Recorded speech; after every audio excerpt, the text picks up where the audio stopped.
ਇੱਕ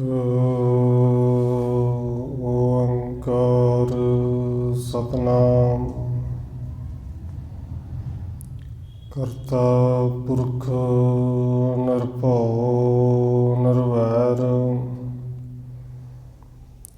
ਅਕਾਲ ਮੂਰਤ ਅਜੂਨੀ ਸੈਭੰ ਗੁਰ ਪ੍ਰਸਾਦ ਜਿਤਾ ਜੀਉ ਪਿੰਡ ਸਭ ਤੇਰਾ ਤੂੰ ਅੰਤਰਜਾਮੀ ਪੁਰਖ ਭਗਵਾਨ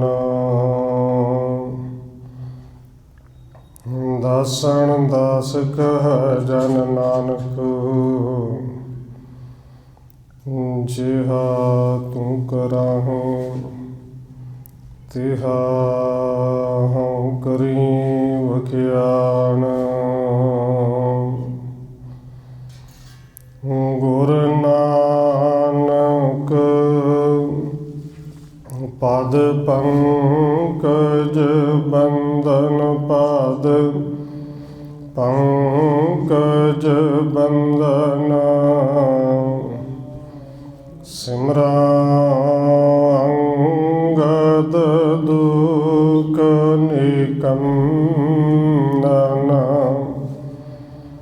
ਗੁਰ ਅਮਰਦਾਸ ਹਿਰਦੈ ਨਿਤ ਧਿਆਉ ਹਿਰਦੈ ਨਿਤ ਧਿਆਉ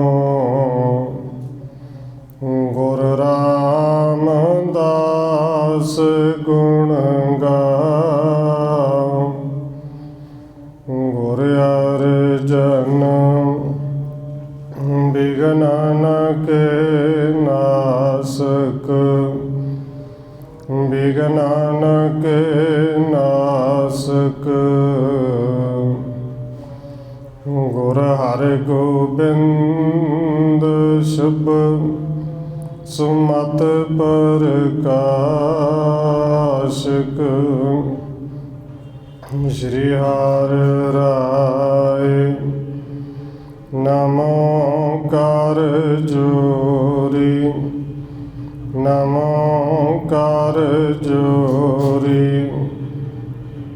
ਸ਼੍ਰੀ ਹਰਿ ਕ੍ਰਿਸ਼ਨ ਨਾਮ ਬਾਰੀ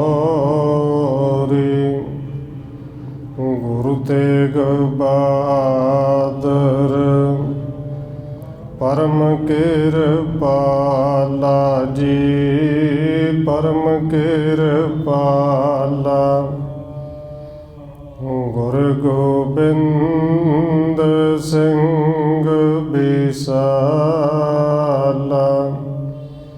ਤਰੋਂ ਤਰਾ ਪਰ ਪੁਨ ਪੁਨ ਸੀਸਾ ਜੀ ਪੁਨ ਪੁਨ ਸੀਸਾ ਬੰਦੋਂ ਬਾਰ ਬਾਰ ਜਗਦੀਸ਼ਾ ਤਰੋਂ ਤਰਾ ਪਰ ਪੁਨ ਪੁਨ ਸੀਸਾ ਜੀ ਪੁਨ ਪੁਨ ਸੀਸਾ ਬੰਦੋਂ ਬਾਰ ਬਾਰ ਜਗਦੀਸ਼ਾ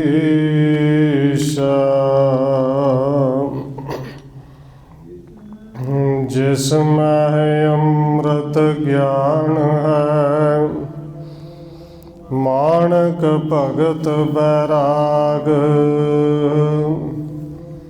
ਸ਼੍ਰੀ ਗੁਰੂ ਗ੍ਰੰਥ ਸਾਹਿਬ ਉਦਦ ਬੰਦੋਂ ਕਰ ਅਨੁਰਾਗ ਏਕ ਓੰਕਾਰਾ ਸਤਿਗੁਰੂ ਜਿਹ ਪ੍ਰਸਾਦ ਸਚ ਹੋਏ ਵਾਹਿਗੁਰੂ ਜੀ ਕੀ ਫਤਿਹ ਹੈ ਬਿਘਨ ਬਿਨਾਸਣ ਸੋਏ ਏਕ ਓੰਕਾਰ ਸਤਿਗੁਰੂ ਜੇ ਪ੍ਰਸਾਦ ਸਚ ਹੋਏ। ਵਾਹਿਗੁਰੂ ਜੀ ਕੀ ਫਤਿਹ ਹੈ। ਬਿਘਨ ਬਿਨਾਸਣ ਸੋਏ। ਵਾਹਿਗੁਰੂ ਜੀ ਆਪਾ ਕਬ ਲਉ ਜਨਾਵੋ ਕਾਕੋ। ਹੋਏ ਰਹੋ ਸਭ ਕੇ ਪਗ ਕਾਕੋ। ਬੂਝੇ ਸਰਫ ਗੋਦੜੇ ਕੌਣ। ਕਹੋ ਕਰਮ ਬੈਰਾਗੀ ਜੋਣ।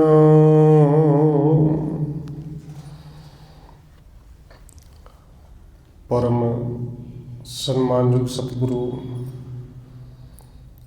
ਚਵਰ ਛਤਰ ਤਖਤ ਦੇ ਮਾਲਕ ਹਾਜ਼ਰਾ ਹਜ਼ੂਰ ਜ਼ਾਹਰਾ ਜ਼ਹੂਰ ਸ਼ਬਦ ਗੁਰੂ ਜੁਗੋਂ ਜੁਗ ਅਟਲ ਸਤਿਗੁਰੂ ਧੰਨ ਸ਼੍ਰੀ ਗੁਰੂ ਗ੍ਰੰਥ ਸਾਹਿਬ ਮਹਾਰਾਜ ਸੱਚੇ ਪਾਤਸ਼ਾਹ ਜੀ ਦੀ ਪਾਵਨ ਪਵਿੱਤਰ ਹਜ਼ੂਰੀ ਅੰਦਰ ਜੁੜ ਬੈਠੇ ਸਤਸੰਗੀ ਜਨੋ, ਆਪ ਜੀ ਵੱਡੇ ਭਾਗਾਂ ਵਾਲੇ ਹੋ ਜੋ ਸਤਿਕਾਰਯੋਗ ਪੂਜਨੀਕ ਧੰਨ ਮਾਤਾ ਰਾਜ ਕੌਰ ਜੀ ਦੇ ਪਾਵਨ ਅਸਥਾਨ ਗੁਰਦੁਆਰਾ ਮੰਜੀ ਸਾਹਿਬ ਵਿਖੇ ਸ਼ਾਮਾਂ ਦੇ ਦੀਵਾਨਾਂ ਦੀਆਂ ਹਾਜ਼ਰੀਆਂ ਭਰ ਰਹੇ ਹੋ। ਆਓ ਰੋਜ਼ਾਨਾ ਦੀ ਤਰ੍ਹਾਂ ਧੰਨ ਗੁਰੂ ਨਾਨਕ ਦੇਵ ਸੱਚੇ ਪਾਤਸ਼ਾਹ ਜੀ ਦੀ ਚੱਲ ਰਹੀ ਲੜੀਵਾਰ ਇਤਿਹਾਸ ਕਥਾ ਦੇ ਨਾਲ ਅਗਲੇਰੀ ਸਾਂਝ ਪਾਉਣ ਤੋਂ ਪਹਿਲਾਂ ਅਸੀਸ ਬਖਸ਼ਿਸ਼ ਕਰੋ ਜੀ। ਰਸਨਾ ਨੂੰ ਕਰੋ ਪਵਿੱਤਰ, ਜਿਤਨੇ ਵੀ ਜੁੜ ਬੈਠੇ ਹੋ ਲਵਾਓ ਹਾਜ਼ਰੀ ਸਾਰੇ ਆਖੋ ਜੀ। ਵਾਹਿਗੁਰੂ ਜੀ ਕਾ ਖਾਲਸਾ, ਵਾਹਿਗੁਰੂ ਜੀ ਕੀ ਫਤਿਹ। ਆਪਾ ਕਬ ਲਉ ਜਨਾਵੋ ਕਾਕੋ। ਹੋਏ ਰਹੋ ਸਭ ਕੇ ਪਗ ਕਾਕੋ। ਕਵੀ ਰਾਜ ਕਵੀ ਸੰਤੋਖ ਸਿੰਘ ਜੀ ਅੱਗੇ ਲਿਖ ਰਹੇ ਨੇ ਕਿ ਜਿਵੇਂ ਪਿਛਲੇ ਪ੍ਰਕਰਨਾਂ ਦੇ ਅੰਦਰ ਆਪ ਜੀ ਨੇ ਸਰਵਣ ਕੀਤਾ ਪਰਸੋਂ ਸ਼ਾਮ ਦੀ ਕਥਾ ਦੇ ਵਿੱਚ ਕਿ ਧੰਨ ਗੁਰੂ ਨਾਨਕ ਦੇਵ ਸੱਚੇ ਪਾਤਸ਼ਾਹ ਜੀ ਯਾਰਵਲੀ ਦੇ ਕੋਲ ਗਏ ਨੇ ਕੰਧਾਰ ਦੇ ਵਿੱਚ। ਜਿੱਥੇ ਯਾਰਵਲੀ ਦਾ ਭਲਾ ਕੀਤਾ ਹੈ ਉੱਥੇ ਯਾਰਵਲੀ ਦਾ ਮਿੱਤਰ ਸ਼ਾਹ ਸਰਫ ਹੈ ਕਿ ਜਿਹਨੇ ਗੁਰੂ ਸਾਹਿਬ ਦੇ ਦਰਸ਼ਨ ਕੀਤੇ, ਬੇਨਤੀ ਕਰਕੇ ਘਰ ਵਿੱਚ ਲੈ ਗਿਆ। ਔਰ ਇਹ ਸ਼ਾਹ ਸਰਫ ਗੁਰੂ ਸਾਹਿਬ ਜੀ ਤੋਂ ਕੁਝ ਸਵਾਲ ਪੁੱਛ ਰਿਹਾ ਹੈ ਕਿ ਪਰਸੋਂ ਸਾਂਝਾ ਕੀਤਾ ਸੀ, ਇਹਨੇ ਪੁੱਛਿਆ ਸਤਿਗੁਰੂ ਜੀ ਇਹ ਜਿਹੜੀ ਤੁਸੀਂ ਆਪਣੇ ਗਲ ਦੇ ਵਿੱਚ ਖੱਪਣੀ ਪਾਈ ਹੈ, ਖੱਪਣ ਕਹਿ ਲਈਏ, ਇਹਦਾ ਭਾਵ ਅਰਥ ਕੀ ਹੈ। ਔਰ ਗੁਰੂ ਸਾਹਿਬ ਜੀ ਨੇ ਸਮਝਾਇਆ ਵੀ ਇਹ ਅਸਲ ਵਿੱਚ ਖੱਪਣ ਹੀ ਹੈ। ਲੋਕ ਖੱਪਣ ਪਾਉਂਦੇ ਨੇ ਮਰਿਆ ਤੋਂ ਬਾਅਦ, ਮੁਰਦੇ ਨੂੰ, ਲਾਸ਼ ਨੂੰ। ਅਸੀਂ ਜਿਉਂਦਿਆਂ ਹੋਇਆਂ ਪਾਇਆ ਹੈ ਅਤੇ ਇਹਦਾ ਭਾਵ ਅਰਥ ਹੈ ਕਿ ਜਿਉਂਦੇ ਹੋਏ ਹੀ ਮਰਿਆਂ ਦੀ ਤਰ੍ਹਾਂ ਰਹਿਣਾ ਚਾਹੀਦਾ, ਭਾਵ ਕਿ ਨਿਮਰਤਾ ਦੇ ਵਿੱਚ ਰਹਿਣਾ ਚਾਹੀਦਾ ਹੈ। ਗੁਰੂ ਸਾਹਿਬ ਜੀ ਕਹਿੰਦੇ ਨੇ ਫਿਰ ਆਪਣਾ ਆਪ ਕਿਸੇ ਨੂੰ ਜਨਾਉਣਾ ਨਹੀਂ ਚਾਹੀਦਾ, ਤਾਣ ਤਾਕਤ ਜਿੰਨੀ ਮਰਜ਼ੀ ਹੋਵੇ, ਪਰ ਤਾਕਤਾਂ ਕਿਸੇ ਨੂੰ ਵਿਖਾਉਣੀਆਂ ਨਹੀਂ ਚਾਹੀਦੀਆਂ, ਜਨਾਉਣਾ ਨਹੀਂ ਚਾਹੀਦਾ, ਸਗੋਂ ਸਾਰਿਆਂ ਦੇ ਚਰਨਾਂ ਦੀ ਧੂੜ ਹੋ ਕੇ ਰਹਿਣਾ ਚਾਹੀਦਾ ਹੈ। ਆਪਾ ਕਬ ਲਉ ਜਨਾਵੋ ਕਾਕੋ। ਹੋਏ ਰਹੋ ਸਭ ਕੇ ਪਗ ਖਾਕੋ। ਆਪਣਾ ਆਪ ਨਹੀਂ ਜਨਾਉਣਾ, ਤਾਕਤ ਭਾਵੇਂ ਹੋਵੇ। ਔਰ ਬਾਬਾ ਫਰੀਦ ਜੀ ਕਹਿੰਦੇ ਨੇ ਕਿ ਤਾਣ ਹੁੰਦੇ ਹੋਏ ਨਿਤਾਣਾ, ਤਾਕਤ ਬੜੀ ਹੋਵੇ ਪਰ ਨਿਤਾਣਿਆਂ ਦੀ ਤਰ੍ਹਾਂ ਰਹਿਣਾ ਚਾਹੀਦਾ ਕਿ ਰੱਬ ਜੀ ਤੇਰੀਆਂ ਦਿੱਤੀਆਂ ਹੋਈਆਂ ਦਾਤਾਂ ਨੇ। ਮਾਣ ਹੁੰਦੇ ਹੋਏ ਨਿਮਾਣਾ, ਤਾਕਤਾਂ ਹੋਣ ਪਰ ਜਨਾਓ ਨਾ। ਸਭ ਦੇ ਚਰਨਾਂ ਦੀ ਖਾਕ ਬਣ ਕੇ ਰਹੋ, ਨਿਮਰਤਾ ਦੇ ਵਿੱਚ ਰਹੋ। ਬੂਝੇ ਸਰਫ ਗੋਦੜੀ ਕੌਣ। ਕਹੋ ਕਰਮ ਬੈਰਾਗੀ ਜੋਣ। ਹੁਣ ਸ਼ਾਹ ਸਰਫ ਨੇ ਅਗਲਾ ਸਵਾਲ ਕੀਤਾ ਕਿ ਇਹ ਪ੍ਰਭੂ ਸਤਿਗੁਰੂ ਜੀ ਇਹ ਦੱਸੋ ਕਿ ਇਹ ਜਿਹੜੀ ਗੋਦੜੀ ਤੁਹਾਡੇ ਕੋਲ ਹੈ, ਇਹ ਗੋਦੜੀ ਕੀ ਹੈ, ਇਹਦਾ ਭਾਵ ਅਰਥ ਕੀ ਹੈ, ਇਹ ਬੈਰਾਗੀ ਕੀ ਹੈ, ਅਤੇ ਬੈਰਾਗੀ ਕਿਹਨੂੰ ਕਹਿੰਦੇ ਨੇ। ਗੁਰੂ ਭਣਿਓ ਅਸ ਗੋਦੜੀ ਸੋਈ ਸਬੂਰੀ ਤੇ ਹੋ। ਹੁਣ ਸਤਿਗੁਰੂ ਜੀ ਕਹਿੰਦੇ ਨੇ ਕਿ ਸ਼ਾਹ ਸਰਫ ਇੱਕ ਗੱਲ ਸਮਝ ਕੇ, ਇਹ ਗੋਦੜੀ ਕੇਵਲ ਇੱਕ ਝੋਲੀ ਨਹੀਂ, ਇਹ ਝੋਲੀ ਦਾ ਤਾਂ ਭਾਵ ਅਰਥ ਹੈ ਕਿ ਅੰਦਰ ਪੂਰੀ ਤਰ੍ਹਾਂ ਸੰਤੋਖ ਹੋਵੇ।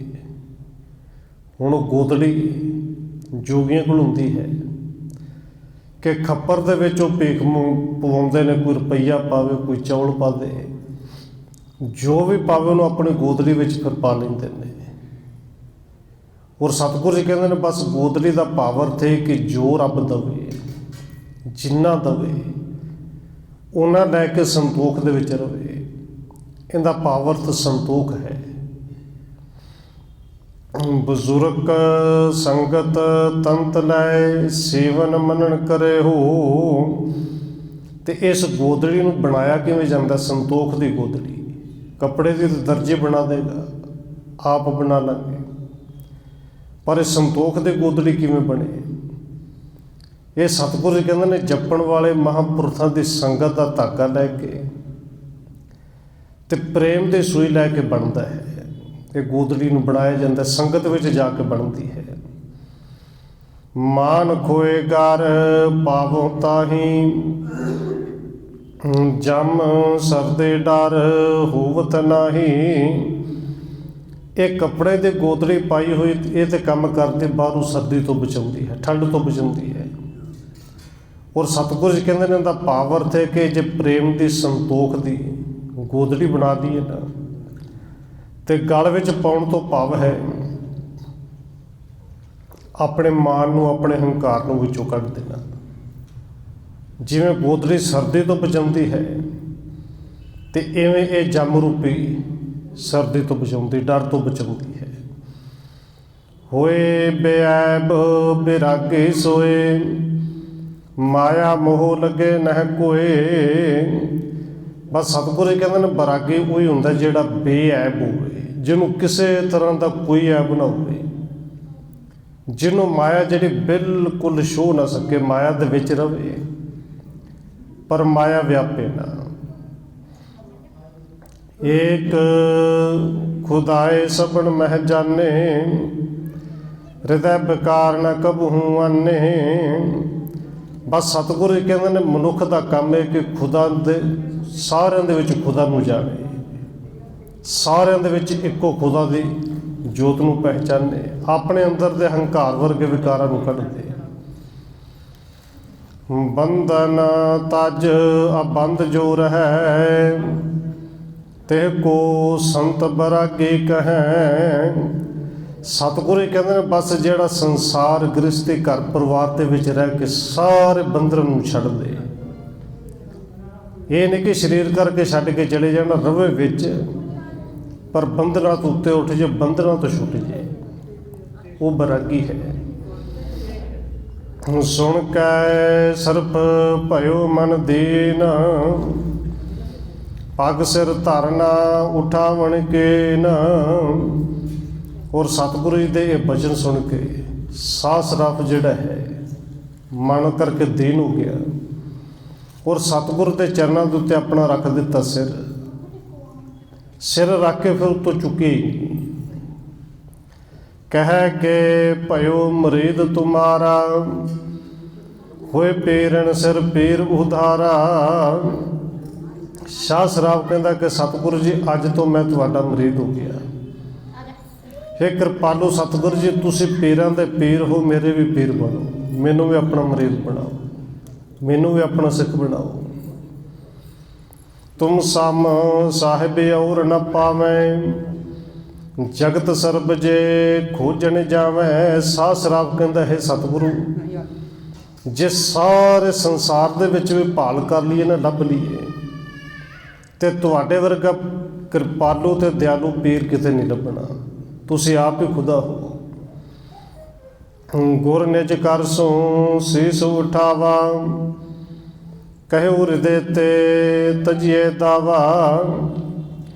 ਹੁਣ ਸਤਿਗੁਰੂ ਧੰਨ ਗੁਰੂ ਨਾਨਕ ਸਾਹਿਬ ਜੀ ਨੇ ਕਿਰਪਾ ਕੀਤੀ, ਸਾਹ ਸਰਾਪ ਨੇ ਸਿਰ ਗੁਰੂ ਸਾਹਿਬ ਦੇ ਚਰਨਾਂ 'ਚ ਰੱਖਿਆ ਸਤਿਗੁਰੂ ਜੀ ਨੇ ਦੋਵਾਂ ਹੱਥਾਂ ਦੇ ਨਾਲ ਸਿਰ ਨੂੰ ਫੜ ਕੇ ਉੱਤੇ ਜਦੋਂ ਉਠਾਉਣ ਲੱਗੇ ਨਾ, ਕੇਵਲ ਸਿਰ ਦੇ ਨਾਲ ਹੱਥ ਹੀ ਲਾਏ ਤੇ ਨਾਲੇ ਬਚਨ ਕਿ ਸ਼ਾਹ ਸਰਾਫ, ਜੇ ਸਾਡਾ ਮੁਰੀਦ ਬਣਨਾ ਤਾਂ ਬਸ ਇੱਕ ਗੱਲ ਚੇਤੇ ਰੱਖੀ, ਕਹਿਓ ਹਿਰਦੇ ਤੇ ਤਜੀਏ ਦਾਵਾ,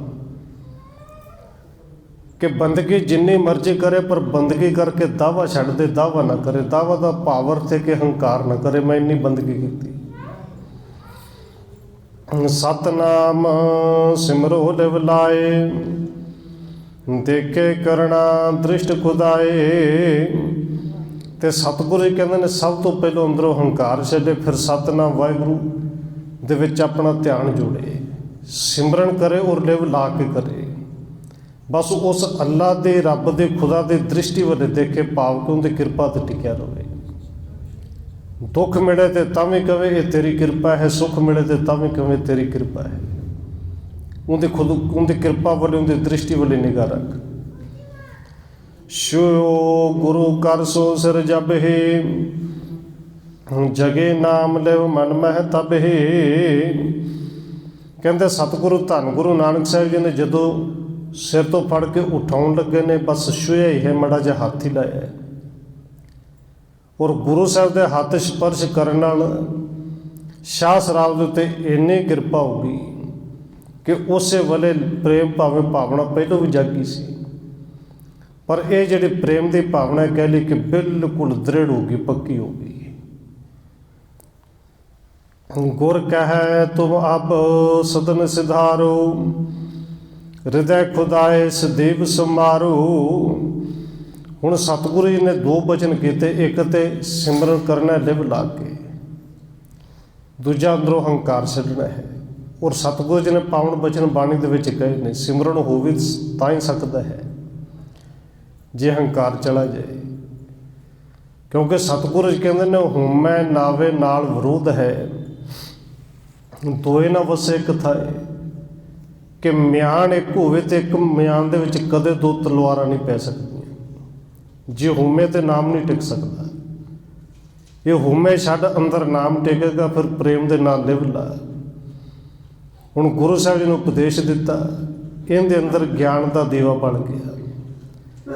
ਇੱਥੇ ਸਤਿਗੁਰੂ ਜੀ ਕਹਿੰਦੇ ਨੇ ਭਾਈ ਸ਼ਾਹ ਸਰਾਫ ਜਾਓ, ਹੁਣ ਆਪਣੇ ਘਰ ਜਾਓ। ਹਿਰਦੈ ਖੁਦਾਏ ਸਦੀਵ ਸਮਾਰੋ, ਤੇ ਆਪਣੇ ਹਿਰਦੇ ਵਿੱਚ ਉਸ ਖੁਦਾ ਦਾ ਸਿਮਰਨ ਹਰ ਵੇਲੇ ਕਰੋ। ਸਦੀਵ ਤੋਂ ਭਾਵ ਕਿ ਸਦਾਈ, ਜਿਹਨੂੰ ਗੁਰੂ ਸਾਹਿਬ ਜੀ ਬਾਣੀ ਵਿੱਚ ਕਹਿੰਦੇ ਨੇ ਊਠਤ ਬੈਠਤ ਸੋਵਤ ਜਾਗਤ, ਸਦਾ ਸਦਾ ਹਰ ਧਿਆਈਐ। ਬਸ ਸਿਮਰਨ ਉਹ ਜਿਹੜਾ ਚੇਤੇ ਵਿੱਚ ਆ ਜਾਏ, ਜਦੋਂ ਚੇਤੇ ਜਾ ਜੇ ਫਿਰ ਉਹ ਨਾ ਸੁੱਤਿਆਂ ਭੁੱਲਦਾ, ਨਾ ਜਾਗਦਿਆਂ ਭੁੱਲਦਾ, ਉਹ ਨਾ ਖਾਂਦਿਆਂ ਭੁੱਲਦਾ, ਨਾ ਪੀਂਦਿਆਂ ਭੁੱਲਦਾ ਹੈ। ਬਸ ਇਸ ਤਰ੍ਹਾਂ ਸਿਮਰਨ ਰੱਖਣਾ, ਹਰ ਵੇਲੇ ਰੱਖਣਾ ਹੈ। ਸ਼ੇਖ ਜੋਰ ਕਰ ਬਚਨ ਉਚਾਰਾ, ਬਹੁਰ ਦੇਹੋਂਗੇ ਕਬੇ ਦਿਦਾਰਾ। ਹੁਣ ਸ਼ੇਖ ਜਿਹੜਾ ਹੈ ਸ਼ਾਹ ਸਰਾਫ ਹੱਥ ਜੋੜ ਕੇ ਬੇਨਤੀ ਕਰਦਾ ਕਿ ਸਤਿਗੁਰੂ ਜੀ ਆਪ ਜੀ ਚੱਲਿਓ, ਕਿਰਪਾ ਕਰਕੇ ਹੁਣੇ ਦੱਸੋ ਕਿ ਦੁਬਾਰੇ ਦੀਦਾਰ ਕਦੋਂ ਦਿਓਗੇ, ਕਿਉਂਕਿ ਹੁਣ ਤੇ ਪ੍ਰੇਮ ਇੰਨਾ ਪੈਦਾ ਹੋ ਗਿਆ ਹੈ। ਆਪ ਜੀ ਦੇ ਦਰਸ਼ਨਾਂ ਦੀ ਚਾਹਤ ਹਰ ਵੇਲੇ ਰਹੇਗੀ, ਤੇ ਕਦੋਂ ਮਿਲੋਗੇ। ਹਿਰਦੇ ਯਾਦ ਰੱਖੋ ਯੁਤ ਪ੍ਰੀਤੀ, ਆਬਦਦਾਰ ਸਮਝੋ ਇਸ ਰੀਤੀ। ਸਤਿਗੁਰੂ ਜੀ ਹੱਸ ਕੇ ਕਹਿੰਦੇ ਨੇ ਕਿ ਸ਼ਾਹ ਸਰਾਫ ਸਾਡੇ ਦੀਦਾਰ ਤੂੰ ਹਰ ਰੋਜ਼ ਹਰ ਵੇਲੇ ਕਰ ਲਿਆ ਕਰ, ਅਸੀਂ ਤੇ ਹਰ ਵੇਲੇ ਤੇਰੇ ਕੋਲ ਹਾਂ। ਕਿਉਂਕਿ ਜਿਹੜੇ ਦੀਦਾਰ ਅਸੀਂ ਸਮਝਦੇ ਹਾਂ ਉਹ ਹੀ ਦੀਦਾਰ ਕਈ ਵਾਰੀ ਬੰਦਗੀ ਵਾਲੇ ਵੀ ਸਮਝ ਲੈਂਦੇ ਨੇ ਕਿ ਕੇਵਲ ਸਰੀਰ ਕਰਕੇ ਦੀਦਾਰ ਨੇ। ਔਰ ਗੁਰੂ ਸਾਹਿਬ ਨੇ ਸਰੀਰਾਂ ਦੀ ਗੱਲ ਕੀਤੀ ਹੋਈ ਨਹੀਂ, ਕਹਿੰਦੇ ਦੀਦਾਰ ਜਦੋਂ ਮਰਜ਼ੀ ਕਰ ਲਿਆ ਕਰ ਭਾਈ। ਤੇ ਕਿਵੇਂ ਕਰਨੇ ਨੇ? ਹਿਰਦੇ ਯਾਦ ਰੱਖੋ ਯੁਤ ਪ੍ਰੀਤੀ, ਸਾਡੇ ਦਰਸ਼ਨ ਤੇ ਪਿਆਰ ਵਿੱਚ ਹੋਣਗੇ, ਯਾਦ ਵਿੱਚ ਹੋਣਗੇ। ਤੁਸੀਂ ਯਾਦ ਕਰੋਗੇ ਅਸੀਂ ਤੁਹਾਡੇ ਨਾਲ ਹੀ ਹਾਂ। ਬਸ ਸਾਡੀ ਯਾਦ ਹੀ ਸਮਝੋ ਕਿ ਸਾਡੇ ਦੀਦਾਰ ਨੇ। ਜੋ ਤੇਰੇ ਚਿਤ ਹੈ ਬਹੁ ਚਾਹੀ, ਸ਼ਹਿਜ਼ਾਦਾ ਹੈ ਖੁਰਮੇ ਮਾਹੀ। हाँ सतगुरु जी कहते हैं शाह शराब जे तेरे चेत में ज़्यादा चाहत पैदा हो ना कि शरीर करके दर्शन करने ने, फिर शरीर करके भी हो सकते हैं। तो सतगुरु जी उदों हो सकते सन, अज भी हो सकते हैं, शरीर करके भी हो सकते हैं। किवें जी?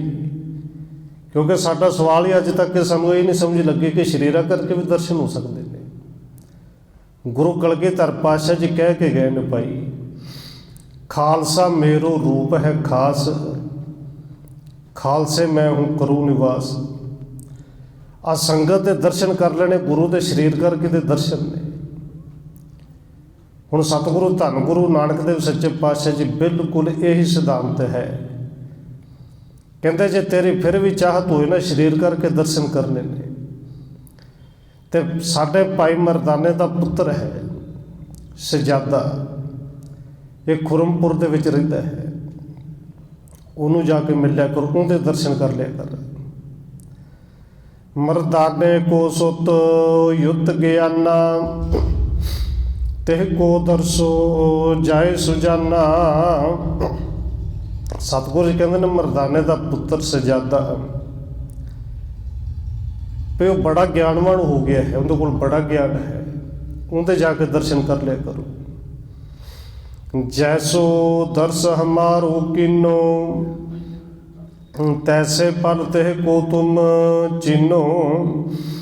इत्थे गुरु साहिब जी ने अपने सिखां नूं वडियाई भी दी है और सानू समझाया भी है भी शरीरां दे नाल जे जुड़ना तो इस तरह जुड़ना है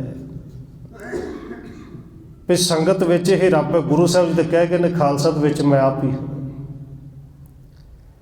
धन गुरु नानक देव सच्चे पातशाह कहते हैं शहजादे दे जाके दर्शन कर ले तो जिवें साडे दर्शन कर ले इक्को जिन्ना ही फल मिलेगा। बस शहजादे विच समझो साडा रूप है वो। सुन आयस गुर के सिर धर के, गमनियो सदन भाव बहु करके।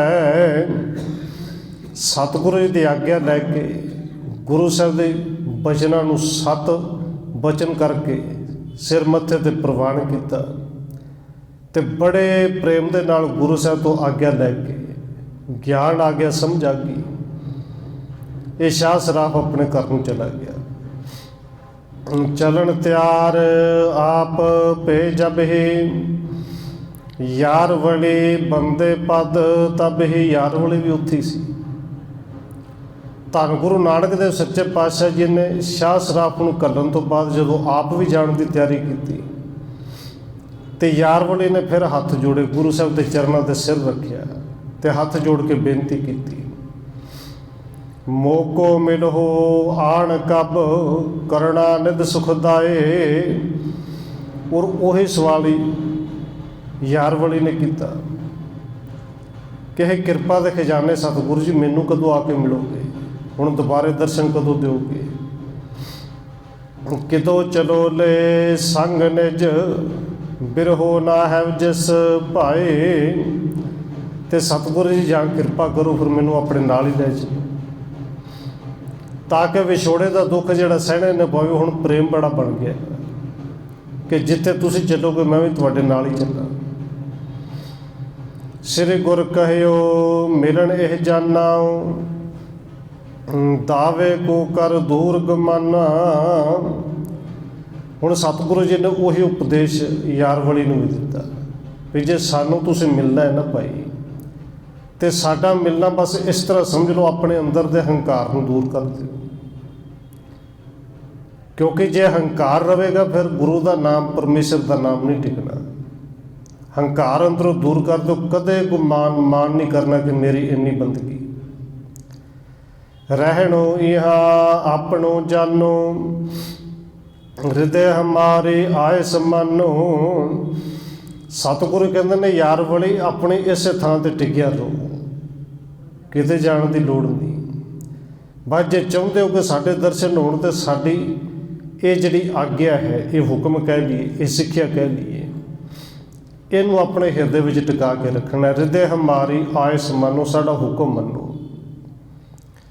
अस कह गमन केन तह काला, ਤਜ ਕੰਧਾਰ ਗੇ ਗ੍ਰਾਮ ਕਿਰਪਾਲਾ। ਇਸ ਤਰ੍ਹਾਂ ਸਤਿਗੁਰੂ ਜੀ ਨੇ ਯਾਰਵਲੀ ਨੂੰ ਉਹੀ ਉਪਦੇਸ਼ ਦਿੱਤਾ ਵੀ ਜੇ ਸਾਨੂੰ ਮਿਲਣਾ ਤਾਂ ਸਰੀਰ ਕਰਕੇ ਨਹੀਂ, ਪ੍ਰੇਮ ਕਰਕੇ ਮਿਲਿਆ ਜਾ ਸਕਦਾ, ਜਦੋਂ ਮਰਜ਼ੀ ਮਿਲ ਲਓ। ਸਿਮਰਨ ਕਰਕੇ ਮਿਲਿਆ ਜਾ ਸਕਦਾ, ਜਦੋਂ ਮਰਜ਼ੀ ਮਿਲ ਲਓ। ਸਤਿਗੁਰੂ ਜੀ ਇੱਥੇ ਕਿਰਪਾ ਕੀਤੀ, ਕੰਧਾਰ ਨਗਰ ਨੂੰ ਛੱਡ ਕੇ ਅੱਗੇ ਗਏ ਨੇ। ਕੰਧਾਰ ਤੋਂ ਅੱਗੇ ਇੱਕ ਨਗਰ, ਇੱਕ ਪਿੰਡ ਆਇਆ ਹੈ। ਏਕ ਪਠਾਨ ਮਿਲਿਓ ਤਹ ਆਏ, ਪ੍ਰਭੂ ਕੋ ਦੇਖਤ ਗਿਰਾ ਅਲਾਏ। ਤੇ ਗੁਰੂ ਸਾਹਿਬ ਜੀ ਪਿੰਡ ਦੇ ਬਾਹਰ ਜਾ ਕੇ ਬੈਠ ਗਏ ਨੇ, ਨਾਲ ਭਾਈ ਬਾਲਾ ਜੀ ਨੇ।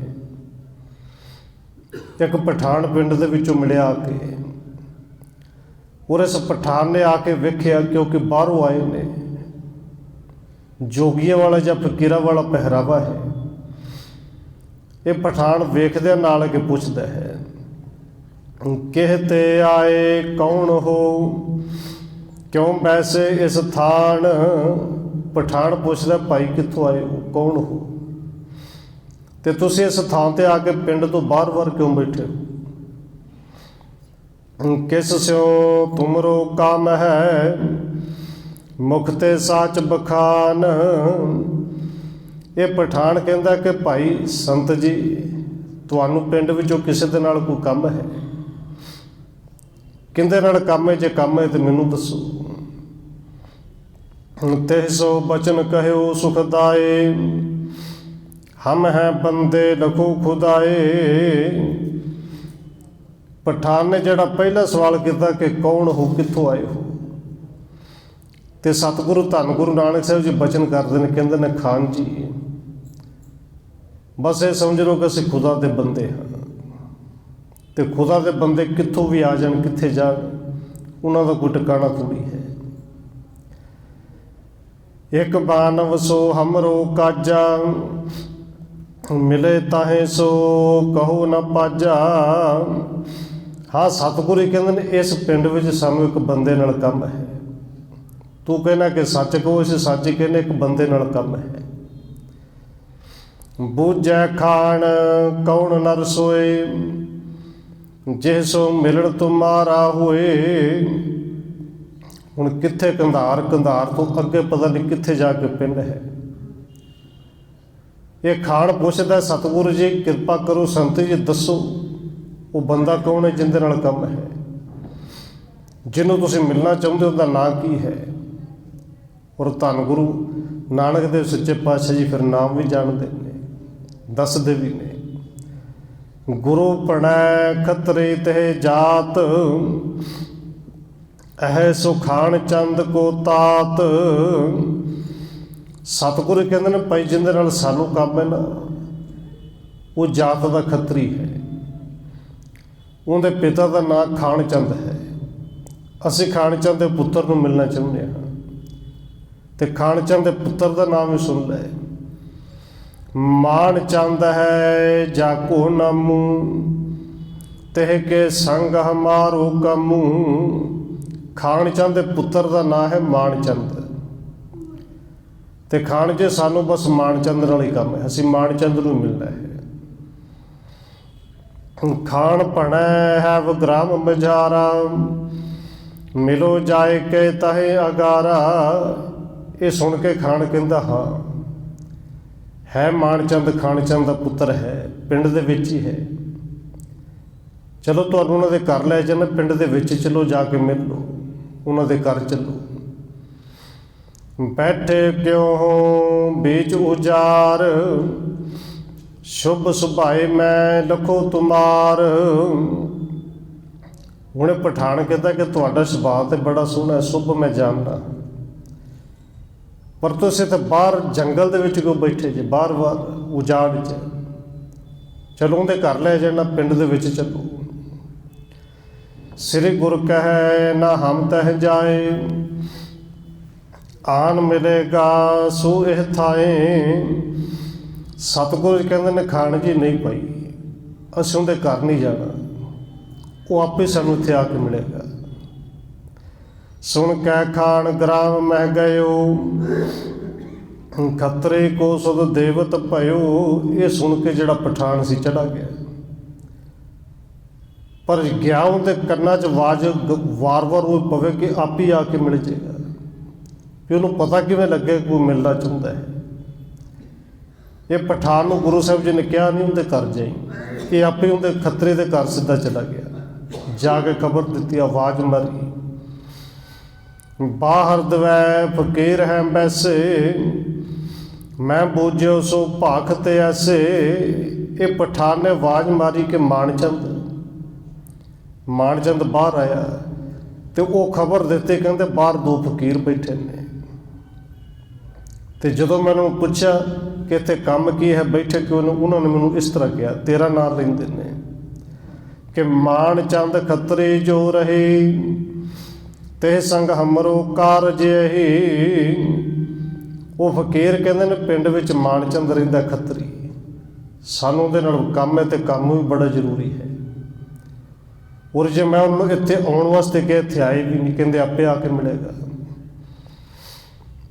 ਰਹਿਓ ਬੁਲਾਏ ਸੋ ਆਵਤ ਨਾਹੀ, ਤੁਮ ਦੇਖੋ ਤਿਨਕੋ ਤਹਿ ਜਾਹੀ। ਇਹ ਪਠਾਨ ਕਹਿੰਦਾ ਮੈਂ ਤਾਂ ਬਥੇਰਾ ਉਹਨਾਂ ਨੂੰ ਕਹਿੰਦਾ ਰਿਹਾ, ਬੁਲਾਉਂਦਾ ਰਿਹਾ ਕਿ ਆ ਜਾਓ ਘਰ ਚੱਲਨੇ, ਚਾਹ ਪਾਣੀ ਛਕਾਵਾਂਗੇ, ਲੰਗਰ ਪਾਣੀ ਛਕਾਵਾਂਗੇ, ਪਰ ਉਹ ਨਹੀਂ ਆਏ।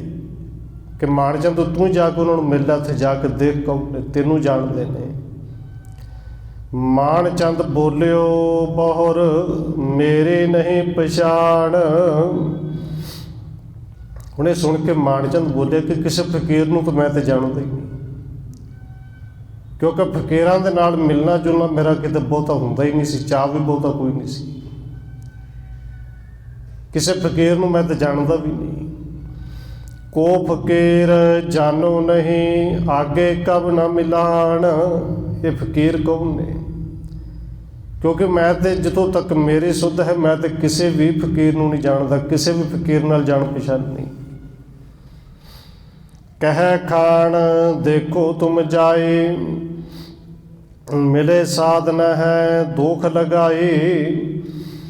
ਇਹ ਪਠਾਨ ਕਹਿੰਦਾ ਕਿ ਮਾਣਚੰਦ ਕੋਈ ਗੱਲ ਨਹੀਂ ਜਾਣਦਾ ਤੇ ਕੋਈ ਗੱਲ ਨਹੀਂ, ਉਹ ਤਾਂ ਤੈਨੂੰ ਜਾਣਦੇ ਨੇ ਨਾ, ਇੱਕ ਵਾਰੀ ਜਾ ਕੇ ਮਿਲ ਤੇ ਲੈ। ਔਰ ਫਕੀਰਾਂ ਨੂੰ ਸਾਧਾਂ ਨੂੰ ਮਿਲਣ ਵਿੱਚ ਕੋਈ ਪਾਪ ਥੋੜ੍ਹੀ ਹੈ, ਤੇਰਾ ਕੁਛ ਜਾਏਗਾ ਵਿਗੜੇਗਾ ਥੋੜ੍ਹੀ ਕੁਝ। ਮਿਲੇ ਸਾਧਨ ਹੈ ਦੁੱਖ ਲਗਾਈ, ਨਾ ਹੀ ਤੈਨੂੰ ਕੋਈ ਦਾਗ ਲੱਗਣਾ ਹੈ, ਨਾ ਹੀ ਤੈਨੂੰ ਕਿਸੇ ਨੇ ਕਹਿਣਾ ਕਿ ਸਾਧ ਨੂੰ ਮਿਲਣ ਕਿਉਂ ਗਿਆ। ਯੋ ਸੁਣ ਕੇ ਔਰ ਕੀਣ ਵਿਚਾਰਾ, ਉਬੇ ਸ਼ੇਰ ਮੇਵਾ ਕਰਤਾਰਾ। ਇਹ ਸੁਣ ਕੇ ਮਾਣਚੰਦ ਨੇ ਵਿਚਾਰ ਕੀਤੀ ਕਿ ਗੱਲ ਤੇ ਠੀਕ, ਕਹਿੰਦਾ ਮਿਲਣ 'ਚ ਕੀ ਹਰਜ ਹੈ। ਪਰ ਨਾਲ ਵਿਚਾਰ ਕੀਤੀ ਜੇ ਫਕੀਰ ਨੇ, ਜੇ ਉਹ ਸਾਧ ਨੇ, ਤਾਂ ਫਿਰ ਖਾਲੀ ਹੱਥ ਤੇ ਨਹੀਂ ਜਾਣਾ ਚਾਹੀਦਾ। ਮਿਲਣ ਜਾਣਾ ਕੋਈ ਨਾ ਕੋਈ ਭੇਟਾ ਲੈ ਜਾਵਾਂ। ਇਹਨੇ 2 ਸਿਰ ਮੇਵੇ ਜਿਹੜੇ ਨੇ ਉਹ ਨਾਲ ਲਏ ਨੇ ਕਿ ਸੰਤਾਂ ਨੂੰ ਮਿਲਣਾ ਹੈ, ਫਕੀਰਾਂ ਨੂੰ ਮਿਲਣਾ ਹੈ। ਸ੍ਰੀ ਗੁਰਖਾਨੇ ਬੈਠੇ ਜਹਵਾਂ, ਬੜ ਭਾਗੇ ਚਲੇ ਆਇਓ ਤਿਹਵਾ। ਕਹਿੰਦੇ ਜਿੱਥੇ ਸਤਿਗੁਰੂ ਧੰਨ ਗੁਰੂ ਨਾਨਕ ਸਾਹਿਬ ਜੀ ਆ ਕੇ ਬੈਠੇ ਸਨ, ਇਹ ਵੱਡੇ ਭਾਗਾਂ ਵਾਲਾ ਉੱਥੇ ਆ ਕੇ ਸਤਿਗੁਰੂ ਜੀ ਨੂੰ ਮਿਲਿਆ, ਕਿਉਂਕਿ ਵੱਡੇ ਭਾਗ ਨੇ ਜੇ ਗੁਰੂ ਸਾਹਿਬ ਦੇ ਦਰਸ਼ਨ ਹੋ ਜਾਣ। ਦਵੈ ਕਰ ਜੋਰ ਬੰਦਨਾ ਕਰਕੇ, ਬੈਠਿਓ ਅਗਰਜ ਮੇਵਾ ਧਰ ਕੇ। ਇਹਨੇ ਵੇਖਦੇ ਨਾਲ ਪਹਿਲੋਂ ਤਾਂ ਦੋਵੇਂ ਹੱਥ ਜੋੜ ਕੇ ਨਮਸਕਾਰ ਕੀਤੀ। ਉਹ 2 ਸਿਰ ਮੇਵੇ ਜਿਹੜੇ ਲੈ ਕੇ ਆਏ ਸੀ, ਸਾਹਮਣੇ ਗੁਰੂ ਸਾਹਿਬ ਦੇ ਚਰਨਾਂ 'ਚ ਰੱਖ ਕੇ ਨਮਸਕਾਰ ਕੀਤੀ। ਗੁਰੂ ਸਾਹਿਬ ਦੇ ਕੋਲ ਬੈਠ ਗਿਆ ਹੈ। ਸ੍ਰੀ ਗੁਰ ਕੋਮਲ ਬਚਨ ਉਚਾਰੇ, ਮਾਣ ਚੰਦ ਸਭ ਕੁਸ਼ਲ ਤੁਮਾਰੇ। ਇਹ ਜਦੋਂ ਬੈਠਿਆ ਸਤਿਗੁਰੂ ਧੰਨ ਗੁਰੂ ਨਾਨਕ ਸਾਹਿਬ ਜੀ ਥੋੜ੍ਹਾ ਥੋੜ੍ਹਾ ਮੁਸਕਰਾ ਕੇ ਬੜੇ ਮਿੱਠੇ ਬਚਨ ਕਰਦੇ ਹੋਏ ਕਹਿੰਦੇ ਨੇ, ਮਾਣ ਚੰਦ ਹੋਰ ਸੁਣਾ ਵੀ ਘਰ ਵਿੱਚ ਸਭ ਠੀਕ ਠਾਕ ਹੈ, ਰਾਜੀ ਬਾਜੀ ਹੈ। ਗੁਰੂ ਸਾਹਿਬ ਜੀ ਨੇ ਆਨੰਦ ਮੰਗਲ ਪੁੱਛਿਆ। ਬੂਝਣ ਲੱਗਿਓ ਸੋ ਕਬ ਕੇ ਜਾਨੋ, ਆਗੇ ਮਿਲੇ ਨਾ ਕਸ ਪਹਿਚਾਨੋ। ਹੁਣ ਇਹ ਦੇਖੋ ਹਰ ਕਿਸੇ ਨਾਲ ਹੁੰਦਾ ਹੈ, ਕੋਈ ਬੰਦਾ ਕਦੇ ਨਾ ਮਿਲਿਆ ਹੋਵੇ ਤੇ ਜੋ ਆ ਕੇ ਨਾਂ ਲੈ ਕੇ ਪੁੱਛ ਲੈ ਕਿ ਸੁਣਾ ਭਾਈ ਫਲਾਣਾ ਸਿਆਂ ਕੀ ਹਾਲ ਚਾਲ ਹੈ, ਪਰਿਵਾਰ ਬੱਚੇ,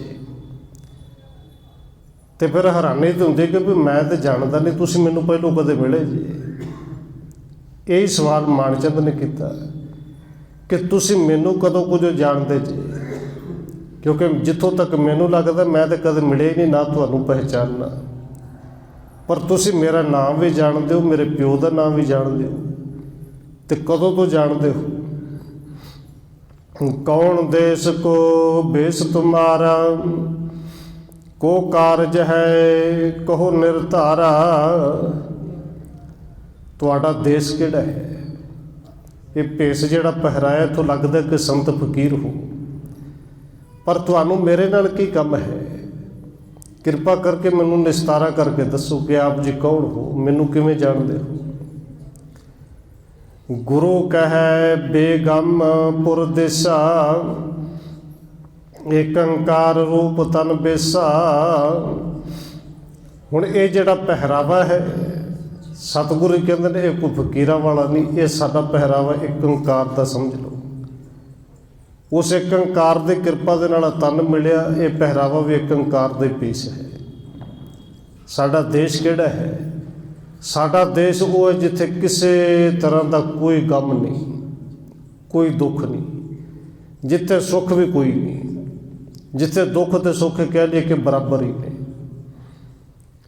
हुणे सुन के हैरान कि बेगम पूरा देश कि इवें दा देश भी घूमता है, इवें दा नाम कदे सुनी नहीं। अगे गुरु साहब जी अपना नाम ही दसदे ने, नानक निरंकारी मम नाए, इसको बाला सरब अलाए। सतगुरु कहते हैं भाई साडा नाम नानक निरंकारी है, तो भाई बाले वाले इशारा करके कहते हैं इनू लोग बाला कहते हैं। मान चंद सुन बचन उचारे, ऐसे बात ना बीच संसारे। ये सुन के मानचंद कहता कि पूरे संसार विच इवें दा कोई देश अज तक सुनिया तो नहीं कि बेगम पूरा देश भी घूमता है, इवें दी गल भी अज तक कदे नहीं सुनी। और बातें करो जाने जाए ना जोए। हुण को गल्लां करदा होवे ते गल्लां समझ ना हो, तो फिर हर कोई कह दिंदा भी होर ही होर गल्लां कर रहे हैं। मानचंद भी कहते कि हे प्रभु जी तुसीं तो होर ही होर गल्लां करी जांदे, मेरी समझ विच कुछ नहीं जा रहा कि बेगमपुरा किहड़ा देश है। कौन बेख न है लख सको, मुझ अचरज मन होए। ये पहरावा भी तुसीं एक अंकार का कोई दस्सिया है, ये पहरावा भी मैं कदे नहीं सुनिया। क्योंकि बेख पूछया ना, पहरावा पूछया, पहरावा या योगियों वाला हुंदा है, या बैरागियों वाला हुंदा है, या सन्यासियों वाला हुंदा है, पर तुसीं कहंदे साडा पहरावा बेख भी एक अंकार वाला है। ये गल्लां सुन के मैनू तो बड़ी हैरानी हो रही, समझ कोई नहीं आ रही। गुर कहे अस बच में है सुख सारा, भले बात न लखो संसारा। सतगुरु कहते ने कि मानचंद बस ये समझ ला कि इन्हां बचनों में सारा सुख है, जिहड़े बचन तेनों समझ नहीं आ रहे। इन्हां बचनों में सारा सुख है, जिहड़े बचन असीं कर रहे हैं। ये संसार नूं भली भांत ना समझो कि संसार की कहता है, संसार विच की है, पर इन्हां बचनों में सब कुछ है। मिथ्या सो नहीं आवे काजा, नर लपटाए रहे सब पाजा। तू कहना पूरे संसार विच नहीं सुनिया, संसार तो मिथ्या है, झूठ है, ये संसार तो किसी काम आना भी नहीं। लोग झूठ के नाल ही जुड़े ने। उत्तम जानो मन मह सोए, जिनके लखे सर्व सुख होए। बस सतगुरु कहते हैं मन में ये गल बिल्कुल इनू समझ लो, उत्तम है, सब तो उत्तम है कि जिन्हां दे नाल सारे सुख मिलते हैं तो हर तरह के मिलते हैं। सुनते हो माया मोह नसाए, है परलोक को बिखै सहाय। सतगुरु दे इन्ने को बचन सुनते मानचंद के अंदरों जिहड़ा मोह सी ना वो तो दूर हो गया। ये गल तो समझ आ गई कि इन्हां दे जिहड़े बचन ने सचमुच परलोक दे विच भी सहायक होणगे। जो कमावै सो है सियाणा, ਅਸ ਕਹਿ ਸ੍ਰੀ ਗੁਰ ਸ਼ਬਦ ਬਖਾਨਾ। ਔਰ ਮਾਨਚੰਦ ਨੂੰ ਸਮਝ ਆ ਗਈ, ਗੁਰੂ ਸਾਹਿਬ ਜੀ ਨੂੰ ਪਤਾ ਹੈ ਕਿ ਇਹਨੂੰ ਥੋੜ੍ਹਾ ਬਹੁਤ ਪਤਾ ਲੱਗ ਗਿਆ, ਸਮਝ ਆ ਗਈ। ਸਤਿਗੁਰੂ ਜੀ ਨੇ ਬਚਨ ਕਹਿ ਕੇ ਭਈ ਇਹ ਜਿਹੜੇ ਬਚਨ ਤੈਨੂੰ ਸਮਝ ਆ ਗਏ ਨਾ, ਸਮਝ ਆ ਜਾਣੀ ਤੇ ਗੱਲ ਹੋਰ ਹੈ। ਕਿਉਂਕਿ ਕਿਤਾਬਾਂ ਪੜ੍ਹ ਕੇ ਕਿਤਾਬਾਂ ਦਾ ਗਿਆਨ ਤੇ ਬੜੇ ਇੱਕ ਤੋਂ ਇੱਕ ਗਿਆਨੀ ਨੇ, ਕਥਾ ਕਥ ਗਿਆਨੀ, ਪਰ ਉਸ ਗਿਆਨ ਨੂੰ ਜੀਵਨ ਦੇ ਵਿੱਚ ਕਮਾ ਲੈਣਾ ਇਹ ਬਿਲਕੁਲ ਵੱਖਰੀ ਦੂਸਰੀ ਗੱਲ ਹੈ। ਹੁਣ ਸਤਿਗੁਰੂ ਕਹਿੰਦੇ ਨੇ ਇਹਨਾਂ ਬਚਨਾਂ ਨੂੰ, ਇਸ ਗਿਆਨ ਨੂੰ ਜਿਹੜਾ ਕਮਾ ਲਵੇ, ਜੋ ਕਮਾਵੇ ਸੋ ਹੈ ਸਿਆਣਾ, ਸਭ ਤੋਂ ਸਿਆਣਾ ਉਹ ਹੈ। ਇਹਨੇ ਬਚਨ ਕਹਿ ਕੇ ਸਤਿਗੁਰੂ ਨੇ ਉੱਥੇ ਸ਼ਬਦ ਉਚਾਰਨ ਕੀਤਾ ਕਿ ਜਿਹ ਤੇ ਸੁਣਤਿਓ ਤਿਹ ਸੁਧ ਆਏ, ਲੈ ਉਪਦੇਸ਼ ਪਰਮਗਤ ਪਾਈ। ਜਿਹੜੇ ਸ਼ਬਦ ਨੂੰ ਸੁਣ ਕੇ ਇਹਨੂੰ ਪੂਰੀ ਤਰ੍ਹਾਂ ਸਮਝ ਆ ਗਈ, ਕਹਿ ਲੈ ਕਿ ਅੰਦਰ ਦੇ ਕਪਾਟ ਖੁੱਲ੍ਹ ਗਏ। ਔਰ ਜਿਹੜੇ ਸ਼ਬਦ ਨੂੰ ਸੁਣ ਕੇ ਇਹਨੇ ਗੁਰੂ ਸਾਹਿਬ ਤੋਂ ਫਿਰ ਉਪਦੇਸ਼ ਲਿਆ। ਉਹ ਤਿਲੰਗ ਰਾਗ ਦੇ ਵਿੱਚ ਗੁਰੂ ਸਾਹਿਬ ਨੇ ਸ਼ਬਦ ਉਚਾਰਨ ਕੀਤਾ, ਕਵੀ ਰਾਜ ਨੇ ਨੋਟ ਕੀਤਾ ਹੈ। ਇਹਦੇ ਅੱਖਰੀ ਅਰਥ ਆਪਾਂ ਕੱਲ੍ਹ ਨੂੰ ਕਰ ਲਵਾਂਗੇ। ਹੋਈਆਂ ਭੁੱਲਾਂ ਦੀ ਖਿਮਾ। ਆਓ 1-2 ਮਿੰਟ ਹੋਰ ਰਸਨਾ ਦੇ ਨਾਲ ਹਾਜ਼ਰੀ ਲਵਾਈਏ, ਫਿਰ ਸਮਾਪਤੀ ਹੈ ਜੀ। ਵਾਹਿਗੁਰੂ ਵਾਹਿਗੁਰੂ